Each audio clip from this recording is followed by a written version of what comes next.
India भिड़ेगी England से 1 जुलाई से धुलाई का मजा सिर्फ सोनी स्पोर्ट्स नेटवर्क के टीवी चैनल्स पर। हमारे चैनल को सब्सक्राइब करें और बेल आइकन दबाएं।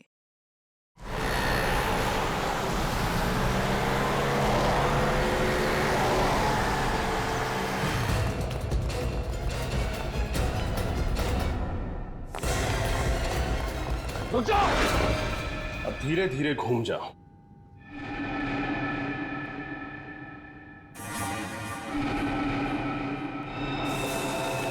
ये तीनों टेबल पर ऐसे क्यों पड़े हैं? खून?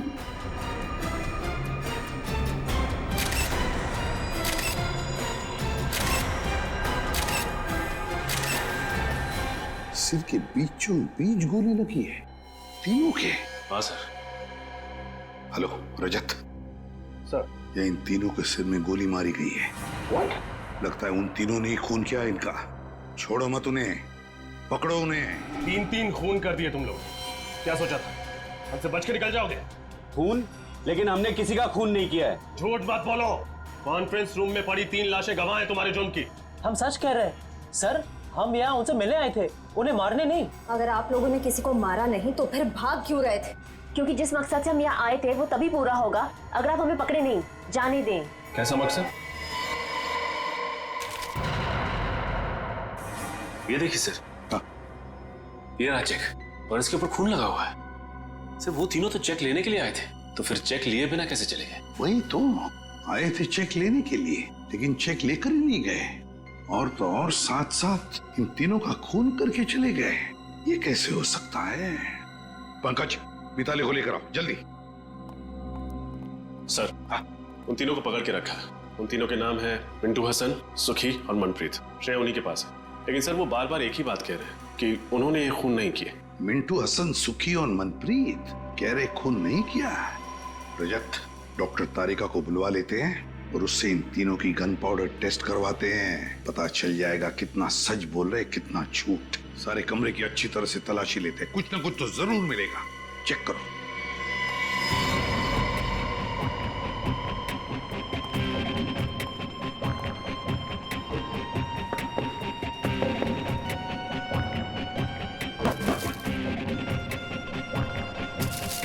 सर, मिताली। ये सब कैसे हो गया? किसने किया ये सब? मिताली, बताओ, यहाँ इस कॉन्फ्रेंस रूम में आने के लिए क्या तुम्हारे पूरे स्टाफ को परमिशन लेनी पड़ती है? हाँ सर, जब भी कॉन्फ्रेंस रूम में मीटिंग होती है कोई भी बिना इजाजत के इस कमरे में तो क्या इस फ्लोर पर भी नहीं आ सकता। और आज तो यहाँ बहुत जरूरी मीटिंग थी, इसीलिए कृतिका मैडम, रणबीर सर और ईशान सर ने कहा था कि किसी को भी यहाँ आने की अनुमति न दी जाए जब तक मीटिंग खत्म न हो जाए। तो फिर वो तीनों कैसे घुसे इस कॉन्फ्रेंस रूम में? क्या तुम भी शामिल हो उनके साथ? बताओ। नहीं सर, आप ऐसा कैसे कह सकते हैं? मैं भला अपने बॉसेस को क्यों मारूंगी? उन्हें तो कृतिका मैम ने परमिशन दी थी अंदर आने के लिए। सर, हाँ, पूरा कमरा छान मारा है, कहीं कुछ नहीं मिला। कुछ भी नहीं मिला? कुछ भी नहीं मिला इस कमरे में? है ना बड़ी अजीब बात। यहाँ इस कॉन्फ्रेंस रूम में आने के लिए और यहाँ से बाहर जाने के लिए सिर्फ एक ही दरवाजा है। यही दरवाजा है ना? हाँ सर। फिर ये सब हुआ कैसे? कैसे हुआ ये सब? जब हम लोग यहाँ आ रहे थे तब ये तीनों भी, मिंटू हसन, सुखी और मनप्रीत, भागे जा रहे थे यहाँ से। क्यों? और वो भी बिना चेक लिए। सारा चक्कर क्या है? कुछ ना कुछ तो गड़बड़ जरूर है। सर, हाँ, ये भी तो हो सकता है कि इन तीनों ने एक दूसरे को मार दिया हो। नहीं पंकज, मुझे नहीं लगता ऐसा हुआ है। अगर ये तीनों एक दूसरे को मारते तो कोई ना कोई गन तो हमें मिलती। कोई ना कोई गन। नहीं नहीं नहीं नहीं नहीं, इस सारी गुत्थी का जवाब इन तीनों के पास है। मिंटू हसन, सुखी, मनप्रीत।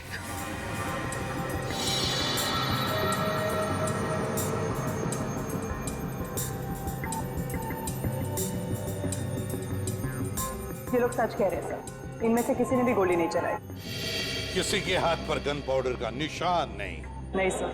अब तो यकीन हो गया ना आप लोगों को कि हम शरीफ लोग हैं, क्रिमिनल नहीं। शरीफ लोग मिंटू हसन, सुखी, मनप्रीत, शरीफ लोग इसलिए भाग रहे थे हमसे। दरअसल हमें यहाँ आर्यन और शिमोना ने भेजा था 1.5 करोड़ का चेक लेने, लेकिन इससे पहले कि हम तीनों को मिल पाते गोलियां चल गई और हम लोगों को लगा कि पतली गली से कट लेने में ही समझदारी है। पतली गली से कट लेने में ही समझदारी है। अगर तुम लोग शरीफ होते तो या तो खूनी को पकड़ने की कोशिश करते या फिर सीआईडी को बुलाते। नहीं कर सकते थे हम ऐसा, क्योंकि हमारी शराफत हमें हमारी मंजिल से भटका देती। मंजिल? जरा हमें भी तो बताओ, क्या मंजिल है तुम्हारी? है? एक मुजरिम। मुजरिम? कौन मुजरिम? मुजरिम नहीं, कैंसर है वो, कैंसर। एक ऐसा कैंसर जो समाज के जड़ों को खोखला कर देना चाहता है, और उस कैंसर से देश को बचाने के लिए हमें भी मुजरिम बनना पड़ा। पर हम सिर्फ छोटे मोटे जुर्म करते हैं, शरीफों को नुकसान नहीं पहुंचाते। हम तो बस इतना चाहते हैं कि हमारे गुनाहों से प्रभावित होके वो हमें अपनी दुनिया में एंट्री दे दे। इसीलिए भाग रहे थे तुम हमसे? पकड़े नहीं जाना चाहते थे, क्योंकि अगर पकड़े जाते तो उनके गैंग में घुस नहीं पाते, है ना? जी हाँ, क्योंकि अपने सारे काले धंधे सफेद चादर की आड़ में करता है, और जुर्म के दुनिया के कीचड़ की एक बूंद भी उसके पाप के महल को धाराशाही कर सकती है। इसीलिए हम नहीं चाहते थे कि हम आपके साथ पकड़े जाएं। लेकिन आप लोगों ने पकड़ ही लिया। ये शिमोना और आर्यन, इनका क्या संबंध है इस बात से? वो दोनों उसी के लिए तो काम करते हैं, और हम तो उन्हें बस सीढ़ी की तरह इस्तेमाल कर रहे थे ताकि उन तक पहुंच सके। मतलब शिमोना और आर्यन ने मिलवाया तुम्हें इस रणवीर, ईशान और कृतिका? जी हाँ, कल दोपहर आर्यन और शिमोना की नकली आर्ट एग्जीबिशन में। आर्यन और शिमोना दिख रहे हैं कहीं? वो रहे, शिमोना लाल सलवार में और आर्यन ब्लैक कोट में। अपने हुनर का गलत फायदा कैसे उठाया जाता है, कोई इनसे सीखे। न जाने कितने लोगों को उल्लू बनाया इन दोनों ने अपने आर्ट और एंटीक के चक्कर में। गुड, काफी अच्छी जानकारी है आपको पेंटिंग्स की। मुझे लगता है ये वाली पेंटिंग हमारे कॉन्फ्रेंस रूम के लिए काफी अच्छी रहेगी। क्यों कृतिका? वाकई इस पेंटिंग में कुछ तो कशिश है। बिल्कुल ठीक कहा आपने कृतिका जी। एक नायाब हीरे की कीमत एक अच्छा जौहरी ही परख सकता है, और आपकी आंखों में परखने की नजर कूट कूट कर भरी है। पर 3 करोड़ तो ज्यादा ही है इस पेंटिंग के लिए। अरे कैसी बातें कर रहे हैं आप? इस पेंटिंग के लिए 30 करोड़ भी कम है। और वैसे भी जो चीजें अनमोल होती है ना, उनकी कीमत नहीं लगाई जाती। क्यों आर्यन? क्या डायलॉग मारा है। जो चीज अनमोल होती है ना, उसकी कोई कीमत नहीं बताई जाती। देखना, इस पे तीनों के तीनों क्लीन बोल्ड हो जाएंगे। पर कुछ तो कम कीजिए, बहुत ज्यादा है। भाई, हमें कृतिका जी की मुस्कान बहुत पसंद आई। जी शुक्रिया। आप एक काम कीजिए, 3 की जगह 2.5 करोड़ दे दीजिएगा। ठीक? ठीक है, डन करते हैं। तो फिर ठीक है, कल हम सारी पेंटिंग्स आपके ऑफिस में भिजवा देते हैं और आपसे चेक भी ले लेंगे। ठीक है। तो फिर बोलिए, कल कितने बजे तक कॉन्फ्रेंस रूम में आएंगे आप पेंटिंग्स देखने के लिए? 11 बजे सही रहेगा। 11 बजे मिलते हैं। डन। डन।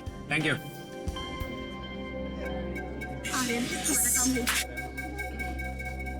वैसे बहुत अच्छा फ्लर्ट कर रहे थे आप कृतिका जी के साथ। क्यों, तुमको बहुत जलन हो रही है क्या? कहो तो थोड़ा सा फ्लर्ट तुम्हारे साथ भी कर लो। भाई थोड़ी फ्लर्टिंग मेरे साथ भी कर लो मिस्टर आर्यन। आर्यन? नहीं, आर्यन नहीं, मेरा नाम केतन है। और मेरा नाम नटवरलाल। और ये सिमोना नहीं, मोना डार्लिंग। हाँ? लेकिन आप लोगों को ये कैसे पता चला? और हमें ये भी पता है कि कैसे तुम 200-500 रुपए की घटिया पेंटिंग्स को लाखों करोड़ों में बेचकर मासूम लोगों को चूना लगाते हो। Good job.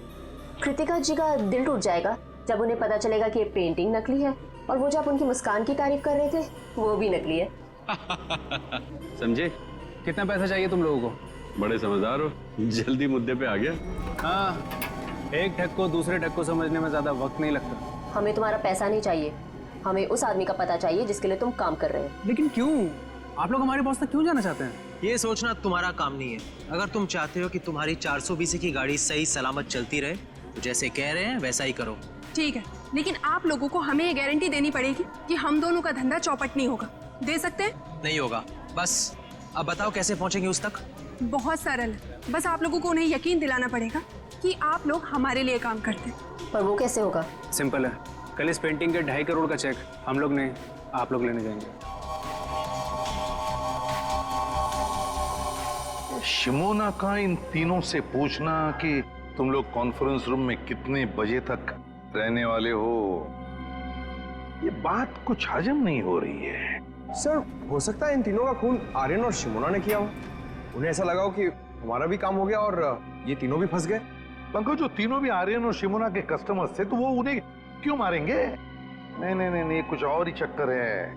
अच्छा एक बात बताओ, तुम लोगों को कुछ याद आता है? कोई ऐसी खास बात जो हमें बताना भूल गए हो तुम? एसीपी सर, एक फोन तो आया था। आर्यन को? नहीं, रणवीर को। और वो बहुत गुस्से में बात कर रहा था फोन पे। नहीं, क्या बात कर रहा था वो? Excuse me. हेलो, क्या ऐसे कैसे खराब हो गया? उसे जल्दी से ठीक करवाओ। कल सुबह 11 बजे मेरी एक बहुत जरूरी मीटिंग है, उसे पहले ये काम हो जाना चाहिए, समझे?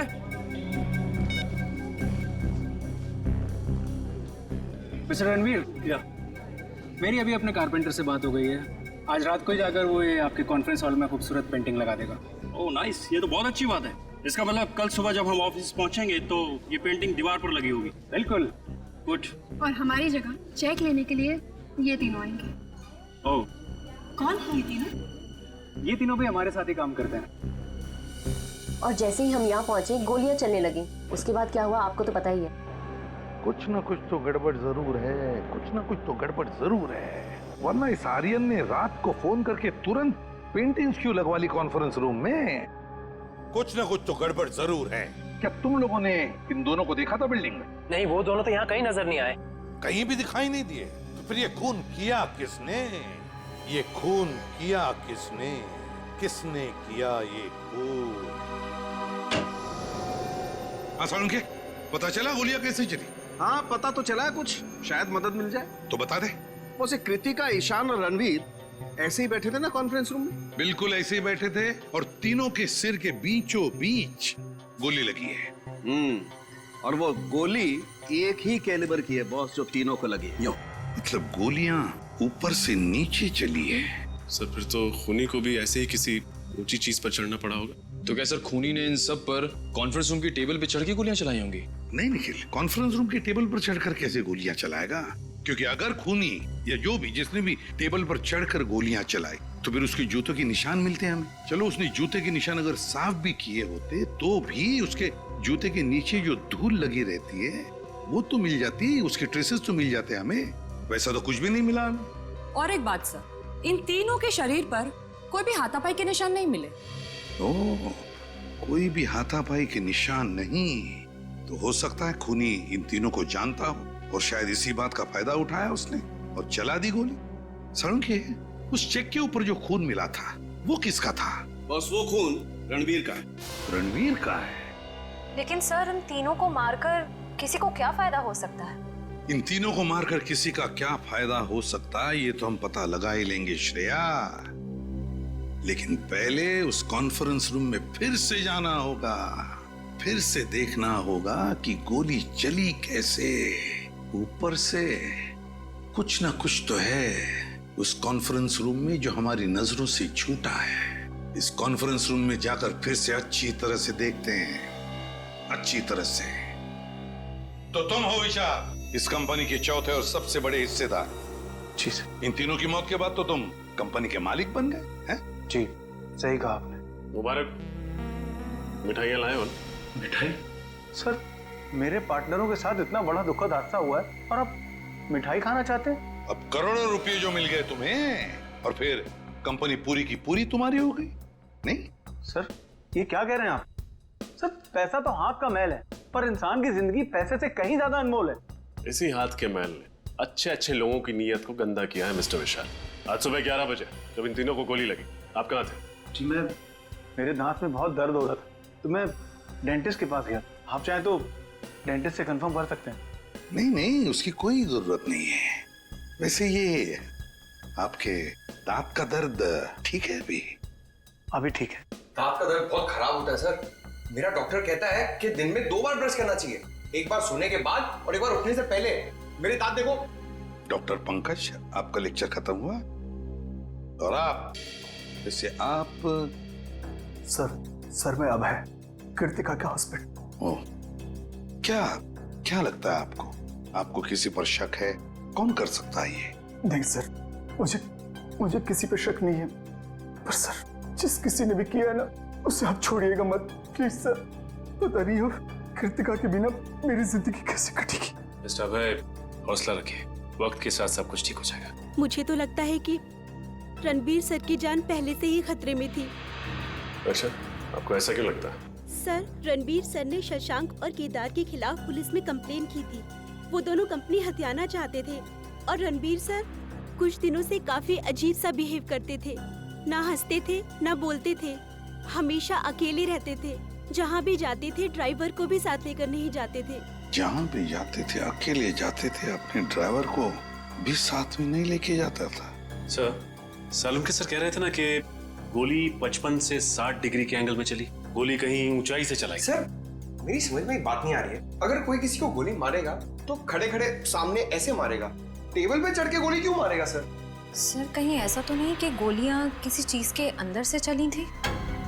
हो सकता है, बिल्कुल हो सकता है श्रेया, बिल्कुल हो सकता है।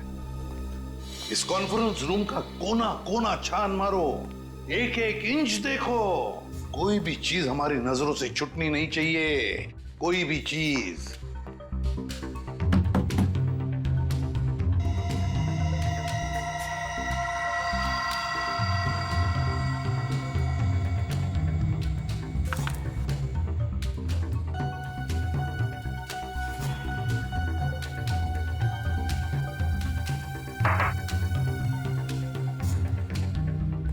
सर, फिर से कुछ नहीं मिला।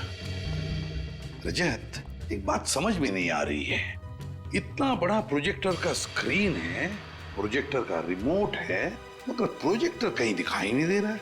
क्योंकि सर प्रोजेक्टर सीलिंग के अंदर लगा हुआ है। प्रोजेक्टर सीलिंग के अंदर लगा हुआ है? अच्छा, तो क्या हम उसे नीचे उतार सकते हैं? जी सर। कैसे? सर, वो जो रिमोट में ऊपर वाला बटन है उसको दबाएंगे आप तो ये प्रोजेक्टर नीचे आ जाएगा।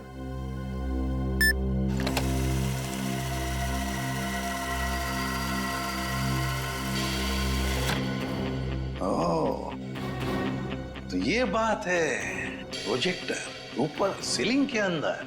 विशाल जी, एक बात बताइए, ये रणवीर, ईशान और कृतिका, ये तीनों भी क्या मीटिंग के वक्त इन्हीं कुर्सियों पर बैठते थे या कहीं पर भी? जी हाँ सर, जब भी हम मीटिंग लेते थे कॉन्फ्रेंस हॉल में, ये तीनों इन्हीं जगहों पर ही बैठते थे। इन्हीं 3 कुर्सियों पर बैठते थे। रजत, उतारो इस प्रोजेक्टर को नीचे, खोलो।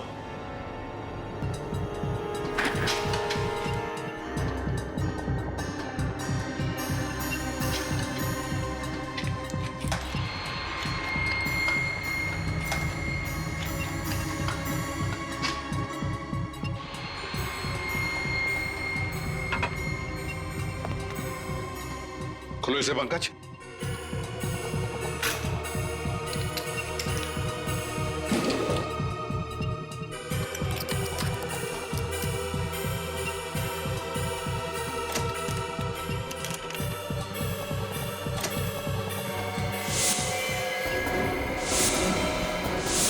वाह रे वाह, इसमें तो गन फिट की गई है, प्रोजेक्टर के अंदर गन लगा के रखी है। मतलब खूनी जानता था कि ये तीनों सब इन्हीं कुर्सियों पर बैठते थे। जैसे इन कुर्सियों पर बैठे, प्रोजेक्टर के गन में से गोलियां चली और काम खत्म। हाँ सर, ये तीनों बेचारे कहाँ जानते थे कि प्रोजेक्टर के नीचे आते ही और गोलियां चलेंगी और तीनों मारे जाएंगे। मगर सर, प्रोजेक्टर में गन फिट की किसने? गन फिट की किसने? सर, मिंटू हसन कह रहे थे ना कि उन्होंने रणवीर को फोन पर किसी से बात करते हुए सुना था और रणवीर कह रहा था कि आज ही ठीक हो जाना चाहिए। उसे जल्दी से ठीक करवाओ, कल सुबह 11 बजे मेरी एक बहुत जरूरी मीटिंग है, उससे पहले ये काम हो जाना चाहिए, समझे? कहीं रणवीर इस प्रोजेक्टर की बात तो नहीं कर रहा था? हाँ, हो सकता है। मिताली, क्या मीटिंग से पहले किसी ने इस प्रोजेक्टर को हाथ लगाया था? कोई रिपेयर करने आया था? सर, कल रात को आर्यन और शिमोना आए थे ये पेंटिंग लगाने के लिए। उसी दौरान एक इंजीनियर भी आया था प्रोजेक्टर ठीक करने के लिए। उस वक्त आप यहाँ थे? नहीं सर, मैं नहीं थी, रात हो गई थी तो मैं घर चली गई थी, मुझे वॉचमैन ने बताया। कौन था ये इंजीनियर? पता नहीं सर, कोई नया इंजीनियर था, वॉचमैन कह रहा था कि पहली बार देखा है। उस इंजीनियर ने अपना नाम, पता, नंबर तो दिया होगा? नहीं सर। कोई नया इंजीनियर जिसका नाम नहीं, पता नहीं, नंबर नहीं। वाह रे वाह, बहुत बड़ी प्लानिंग की इस खूनी ने। पहले इसने प्रोजेक्टर को बिगाड़ दिया, फिर अपने आदमी को बुला लिया इसे रिपेयर करने के लिए, इस नए इंजीनियर को। और उसके जरिए उसने ये गन फिट कर दी इस प्रोजेक्टर में। मगर ये इंजीनियर उसी वक्त आया था जिस वक्त आर्यन और शिमोना ये पेंटिंग लगाने आए थे। ओह, तो इसका मतलब है आर्यन और शिमोना ये दोनों का कोई ना कोई कनेक्शन जरूर है इन 3 खूनों के साथ। सर, ये आर्यन और शिमोना हर जुर्म से पहले अपनी पहचान बदल लेते हैं। शायद इस वक्त भी अपने नए जुर्म के बारे में सोच रहे हैं। हाँ, तो पता लगा ये आर्यन और शिमोना इस बार अपने चेहरे पर कौन सा नया चेहरा लगाने वाले हैं। शशांक और केदार, पता है इस कागज में क्या है? क्या लिखा है सर? तुम्हारे अतीत का इतिहास। कैसा इतिहास? किस तरह आप लोग बड़ा मगरमच्छ बनकर छोटी मछलियों को खा जाना चाहते हैं, इसका इतिहास। अब तक कुल 15 कंपनियों को आप लोग अपनी कंपनी में शामिल कर चुके हैं, या तो पैसे का लालच देकर या फिर धोखाधड़ी से। इसमें गलत क्या है सर? हर बिजनेसमैन का एक सपना होता है कि वो अपना कारोबार फैलाए। हम लोग बस वही कर रहे हैं। मगर गलत ढंग से कर रहे हैं, गलत ढंग से। ये है वो 7 लोग जिन्होंने तुम्हारे खिलाफ कंप्लेंट दर्ज की है पुलिस में। इसमें रणवीर भी है। सर, वो कहते हैं ना, इंसान जैसे जैसे कामयाब होने लगता है तो उससे जलने वालों की तादाद भी बढ़ने लगती है। ये लोग जलते हैं हमसे सर। झूठ! इसलिए बिना वजह ये लोग हमारी तरक्की में बाधा डालने की कोशिश कर रहे थे। ये लोग झूठ बोल रहे हैं। क्या तुमने इन लोगों को धमकी नहीं दी कि तुम्हारी कंपनी हमें दे दो? हाँ या ना? नहीं सर, हमने इन्हें धमकी नहीं दी थी, सिर्फ प्यार से विनती की है। प्यार से विनती की? सीधे सीधे बता दो, क्यों मारा तीनों को? यकीन मानिए मेरा सर, हमने इन्हें नहीं मारा। हाँ सर, हम तो इन्हें जानते भी नहीं है। जानते भी नहीं? ठीक है, निकल, तो दिखाओ इन्हें फोटो। गौर से देखो, पहचानते हो इन्हें? नहीं सर, हम इन्हें नहीं पहचानते। ये शिमोना है और ये आर्यन, आपकी तरह 420। आर्यन और शिमोना, हम ये नाम पहली बार सुन रहे हैं सर। हाँ सर।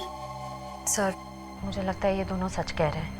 उन तीनों के खून में इनका हाथ नहीं है। श्रेया, इतनी जल्दी ये कहना ठीक नहीं है। और अगर मान भी लिया कि इन दोनों ने खून नहीं किया, तो फिर खून किया किसने?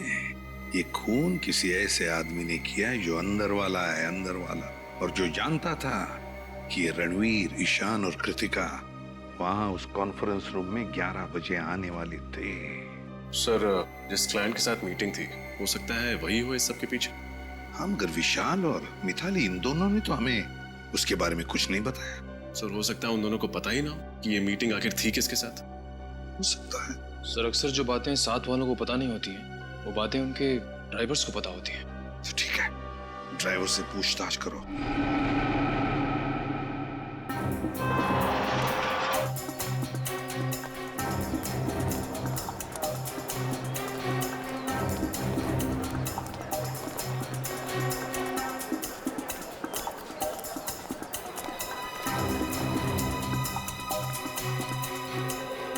एक्सक्यूज मी, मैं सीआईडी से इंस्पेक्टर सचिन हूँ। आप जरा ये दोनों फोटो देखिए। क्या ये लड़का और लड़की आपके यहाँ पासपोर्ट बनवाने आए थे क्या? नहीं सर, ये दोनों तो कभी नहीं आए। पूरे यकीन से कह सकते हैं कि कभी नहीं आए? हाँ सर, मैं पूरे यकीन से कह सकता हूँ कि ये नहीं आए। Thank you. वेलकम। ये आर्यन और शिमोना है। क्या ये दोनों आपके बैंक में नया अकाउंट खुलवाने आए थे? आर्यन और शिमोना? एक मिनट सर।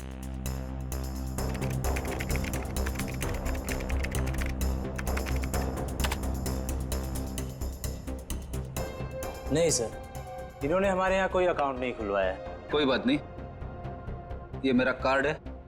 अगर ये दोनों आपके बैंक में आए तो मुझे फौरन इन्फॉर्म कर दीजिए। Okay sir. Okay, thanks.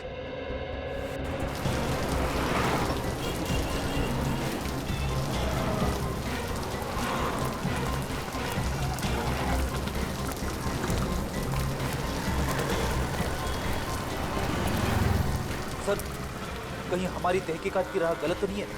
शायद इस बार आर्यन और शिमोना ने कोई नया अकाउंट खुलवाया ना हो।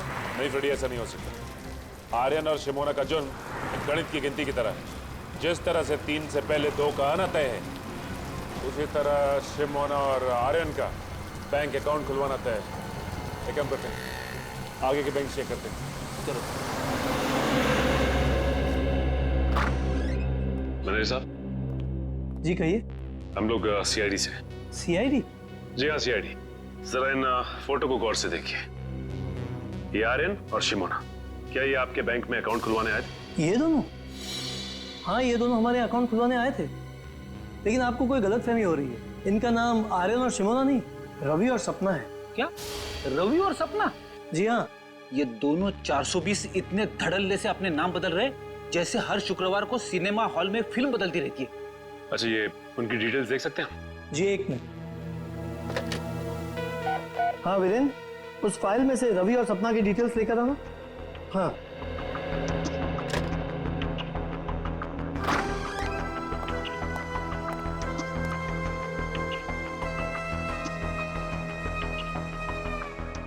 ये रहे इनकी डिटेल्स।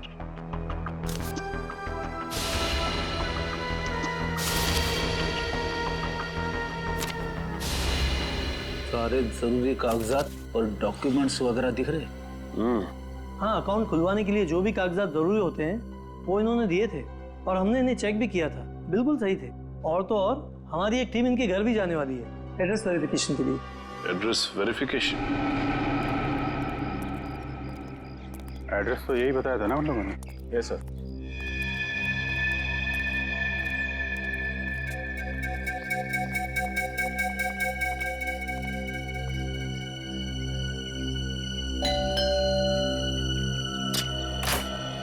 मिस्टर रवि जी बोलिए।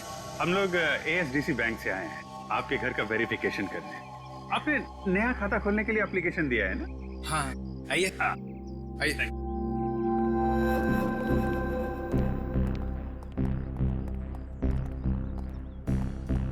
बहुत बढ़िया घर बनाया आपने सर।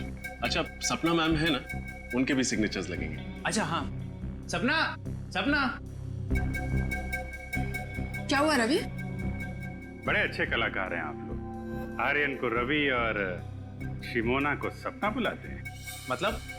आप लोगों का खेल खत्म हो चुका है मिस्टर आर्यन और मिस शिमोना। कौन हो तुम लोग और हमारा असली नाम कैसे जानते हो? अरे भैया सुनो, जिस स्कूल में तुम पढ़ते हो ना, उसके हम लोग हेडमास्टर्स रह चुके हैं और तुम्हारे जैसे 420 हमारे जेब में लेके घूमते हैं हम लोग। देखो देखो, मुझसे पंगा मत लो, बहुत खतरनाक आदमी हूं मैं। सीआईडी से खतरनाक तो नहीं हो सकते ना? सीआईडी? अरे कहाँ जा रहे?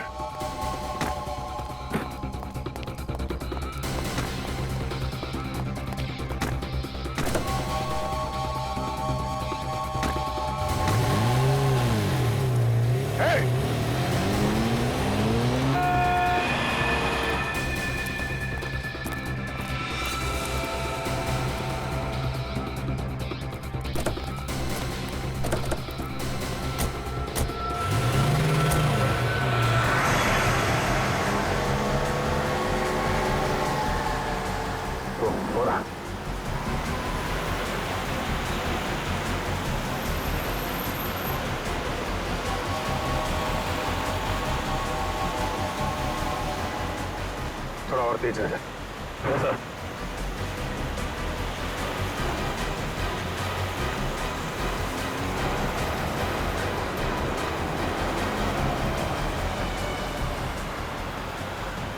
ओवरटेक कर।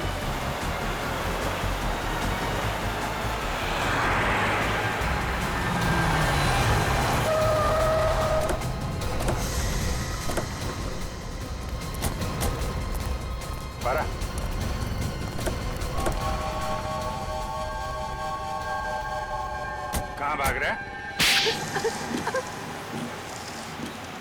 क्यों किया ये सब? हाँ, ये सच है कि पेंटिंग के बहाने ही हम लोगों ने प्रोजेक्टर में गन फिट करी थी। 2.5 करोड़ रुपए तो तुम लोगों को वैसे ही मिलने वाले थे, फिर 3-3 खून करने की क्या जरूरत थी? क्योंकि अगर हम उनका खून नहीं करते तो वो हमारा खून कर देते। वो कौन? सर, वो पिछले महीने हमने एक आदमी को चूना लगाने की कोशिश करी जो हमारे जाल में फंसा ही रही। हाँ, तो मैं कैसे यकीन कर लूं कि जो जेवरात आप हमें बेचना चाहते हैं वो सब असली हैं और राजा महाराजाओं के वक्त के हैं? अगर आपको हमारे ऊपर यकीन नहीं तो ये रहा उसका प्रमाण पत्र। ये मिस्टर अभिमन्यु, उस राजघराने के वारिस, उनका नाम और नंबर इसी में। और वैसे भी अगर आपके बॉस को हम पर यकीन नहीं होता तो नीलामी में 5 करोड़ रुपए की बोली क्यों लगाते? ठीक है, बिना भरोसे के कोई भी सौदा पक्का नहीं हो सकता है। ये लीजिए अपनी रकम।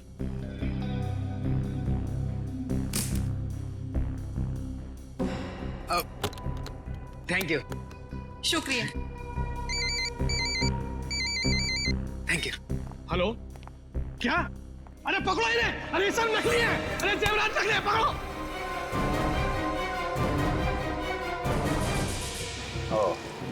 तो उन लोगों ने सोचा कि तुम्हें पुलिस के हवाले करने की बजाय क्यों ना तुमसे एक जुर्म और कराया जाए।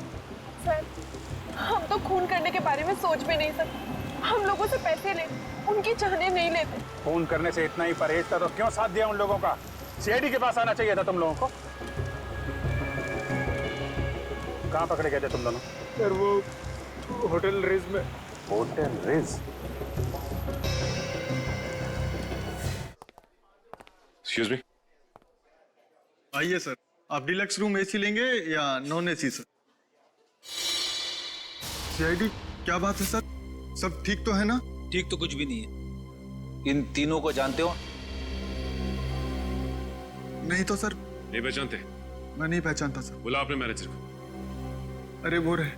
मैनेजर साहब, जल्दी आइए, सीआईडी वाले आए हैं। क्या हुआ सर? इन फोटोज को जरा ध्यान से देखिए। ये रणवीर, ये आर्यन और ये शिमोन। जरा डिटेल चेक करके बताइए, क्या ये आपके होटल में आए थे? ठीक है सर। नहीं सर, ये नाम के लोग तो हमारे होटल में कभी नहीं आए। शायद नाम बदल कर रह रहे हो। सर, नाम बदल के आए होंगे तो पता नहीं, लेकिन पहले इन्हें इस होटल में आते हुए कभी नहीं देखा सर, जहाँ तक मेरा ख्याल है। जहाँ तक आपका ख्याल है? हेलो, हाँ जरा अंदर आना था।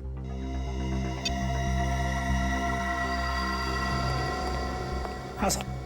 अच्छा ये बताओ कि रणवीर साहब यहाँ इस होटल में अक्सर आते थे? हाँ साहब, हफ्ते में 2-3 बार आ ही जाते थे किसी से मिलने। सुन लिया मैनेजर साहब आपने? कमाल की याददाश्त है आपकी। जो ग्राहक अक्सर आपके होटल में आते हैं, आप उन्हें भी भूल जाते हैं? जी वो... क्या हुआ? आपकी जुबान क्यों लड़खड़ाने लगी? सर जबान नहीं सर। क्या छिपा रहे हैं आप हमसे? हाँ? सर कुछ भी नहीं छुपा रहा हूँ मैं। हेलो, हाँ सर। क्या? ओह तो ये बात है। हाँ सर, मैं होटल रेट्स में ही हूँ। मैं खाली होकर आपको फोन करता हूँ। Okay okay. क्या हुआ? शिमोना और आर्यन ने अपना गुनाह कबूल कर लिया है। 10 दिन पहले इसी होटल में एक ज्वेलरी एग्जीबिशन हुआ था, जिसमें फिर से उन लोगों ने एक बार किसी को बेवकूफ बनाने की कोशिश की, लेकिन नाकामयाब रहे। अब क्या कहना है आपका मैनेजर साहब? हाँ? हम लोगों को माफ कर दो सर। किसी ने हम लोगों को पैसे दिए थे ताकि आप लोगों के सामने मुंह ना खोले। अब मुंह खोलने का समय आ गया है। अब ये बताओ कि ये पैसे तुम्हें किसने दिए थे, और रणवीर इस होटल में किससे मिलने आता था? सर वो... बोलो। निखिल, इस वॉचमैन को ठीक तरह से समझा दिया है ना? हाँ सर, समझा दिया, लेकिन थोड़ा डरा हुआ है। सर ये जो कोई भी है जो आर्यन और शिमोना को फंसा रहा है, बहुत चालाक है। वो खुद तो कभी सामने नहीं आया, उसने अपना सारा काम अपने स्टाफ के जरिए करवाया। हाँ श्रेया, पर अब इस चेहरे का मुखौटा ज्यादा देर तक नहीं रहेगा। बहुत जल्द हम इसके जुर्म के खेल का पर्दाफाश कर देंगे। सर, नाम लिया और मुजरिम हाजिर।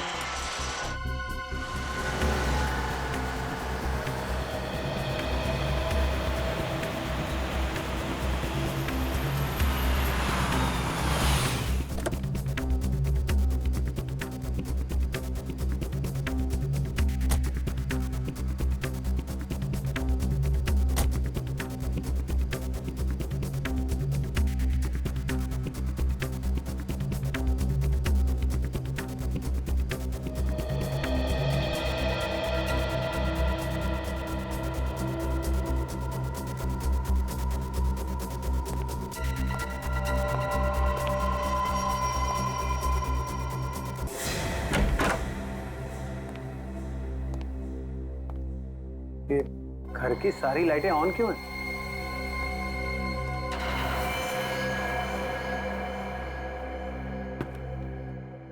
कौन है? कौन है वहां पर? नीचे आओ। अरे क्या हाल है विशाल भाई? कैसे हो? दांत का दर्द कैसा है? मैंने कहा था ना आपको 2 बार ब्रश करना, सोने के बाद उठने से पहले। तुम यहाँ क्या कर रहे हो? क्या आप मुझे यहाँ देख के खुश नहीं है? तो जरा पलट के इस तरफ देखो, शायद हमें देख के कुछ खुशी मिल जाए आपको। अरे सर, आप लोग यहाँ पर मेरे घर में? क्या खूनी का पता चल गया सर? हाँ, पता चल गया। तो हमने सोचा कि खुद चल के अपने हाथों से उसका जबड़ा हिला दे। जबड़ा हिला दे? सर, तो उसके लिए तो आपको खूनी के घर में होना चाहिए। फिर भला आप यहाँ मेरे घर में क्या कर रहे हैं? अपना एक गाल जरा यहाँ लाना। आजा। सर, आपको मुझ पर शक है? शक नहीं, पूरा यकीन है। सर, कहाँ जा रहे हो विशाल बाबू? अपनी कंपनी का शेयर छोड़ के चल। मेरे मिट्ठू, अब एक अच्छे तोते की तरह चुपचाप सच बताना शुरू करते हैं, समझा?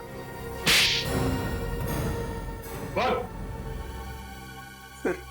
सर, ये सच है कि मैंने रणवीर, ईशान और कृतिका के खून में साथ दिया था, पर सर मैंने उनके खून की साजिश नहीं रची थी सर। तुमने नहीं रची? नहीं सर। तो फिर किसने रची? मुझे नहीं मालूम सर वो कौन है, मैं उससे कभी मिला भी नहीं सर। सर, वो हमेशा अपने वकील को भेजता था मुझसे बात करने के लिए। सर, लगता है हमें गुमराह करने के लिए कहानियां बना रहा है। उन तीनों की मौत के बाद सारी दौलत तो इसकी हो गई। उसके पास सबसे ठोस वजह थी उनको मारने की। नहीं मैम, सर वो चाहता था कि मैं इस कंपनी को दिवालिया घोषित कर दूं और उसके बाद इस कंपनी को एक नकली फर्म में बेच दूं, ताकि वो बाद में उस नकली फर्म से कंपनी को वापस खरीद ले। बहुत लंबी प्लानिंग की थी खूनी ने। अब तुम एक काम करो, उस वकील को फोन लगाओ और उससे वो कहना जो अब हम तुम्हें बताएंगे। हैं?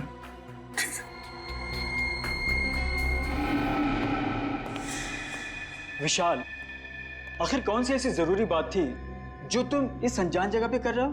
अगर तुम चाहते तो ये बात ऑफिस में भी हो सकती थी। सुरेश जी, बात बहुत जरूरी थी, इसलिए मुझे आपको यहाँ बुलाना पड़ा।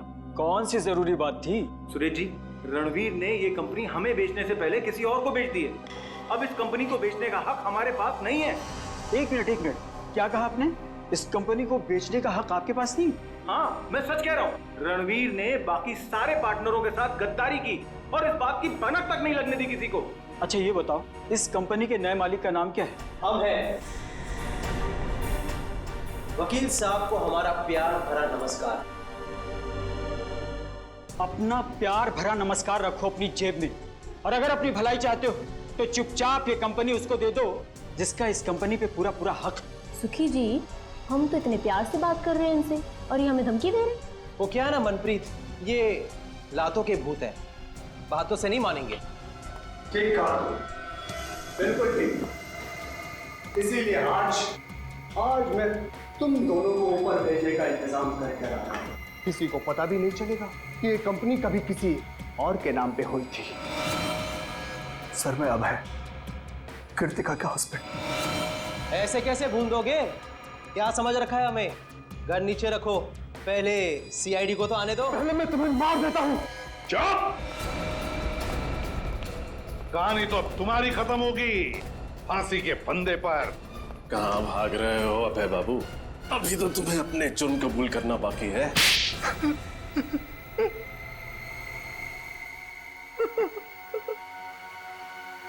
तीन खून करके पेट नहीं भरा तो और 2 खून करने चले थे। हा? और खून करूंगा मैं, और करूंगा। जो भी मेरे और मेरी कंपनी के बीच में आएगा वो सबको मरना पड़ेगा। गद्दारी की थी मेरी पत्नी कृतिका ने मेरे साथ। कैसी गद्दारी? मैंने कृतिका, ईशान और रणवीर को पार्टनर बनाया था अपनी कंपनी में, ताकि वो तीनों मेरी मदद कर सके बिजनेस में। पर उन तीनों ने मिलकर मेरा ही पत्ता काट दिया मेरी कंपनी से। और ये विशाल, जिसे मैंने लाया था, इसका हिस्सा मुझसे भी ज्यादा है मेरी कंपनी में। और इसलिए तुमने विशाल को अपने साथ मिला लिया और प्लान बनाया रणवीर, ईशान और कृतिका को मारने का, है ना? क्यों विशाल? फिर तुमने आर्यन और शिमोना की मदद ली और कॉन्फ्रेंस रूम के प्रोजेक्टर में वो मैकेनिज्म फिट कर दिया और ये बेचारे तीनों के तीनों मारे गए। तुम्हें पता था कि तीनों मरने के बाद इनका सारा हिस्सा विशाल को मिलेगा और विशाल कंपनी का मालिक बनेगा, और फिर किसी भी तरह से तुम विशाल से कंपनी हथिया लोगे। क्यों, है ना? हाँ, और क्या करता मैं? अपनी खोई हुई कंपनी पाने के लिए यही एक रास्ता था मेरे पास। पर अफसोस अभय जी, तुम्हारा ये रास्ता फांसी के फंदे पर जाके खत्म होता है, फांसी के फंदे पर। और विशाल, तुम भी नहीं बच सकते, क्योंकि मुजरिम का साथ देने वाला भी उतना ही बड़ा मुजरिम होता है। ले जाओ चलो सर मुझे माफ कर दीजिए सर। सर मुझे माफ कर दीजिए सर। चलो सर मेरे कुछ नहीं है सर, मुझे माफ कर दीजिए। केस तो सॉल्व हो गया। हाँ रजत, ये केस तो सॉल्व हो गया, मगर वो तीनों कहाँ हैं? मिंटू, हसन, सुखी, मनप्रीत, उन तीनों ने भी बहुत मदद की हमारे इस केस में। पता नहीं कहाँ है सर, उनकी कोई खबर ही नहीं। अच्छे बच्चे हैं, बता रहे थे मंजिल के बहुत करीब पहुंचने वाले हैं। For more updates, subscribe to our channel, click the show links and enjoy watching the videos.